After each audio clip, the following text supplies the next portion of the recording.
अस्सलाम वालेकुम। SM news के साथ मैं हूं मुक़द्दर रज़ा। एसएम न्यूज़ स्टूडियो में खुशामदीद। खबरों का सिलसिला बढ़ाते हुए हम शामिल करते हैं गुजरात से।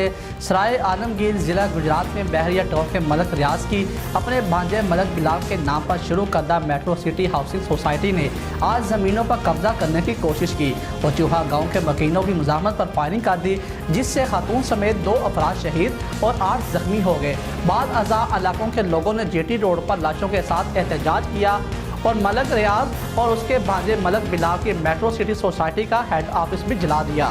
मुजाहिरीन ने सोसाइटी के खिलाफ एहतजाज शिद्दत अख्तियार कर दिया और लाशों को सड़क पर रख कर एहतजाज जारी। मुश्तद अफराद ने सोसाइटी के मेन दफातर, गाड़ियों और मोटरसाइकिलों को आग लगा दी। सोसाइटी इंतजामिया और गन मैन फरार हो गए।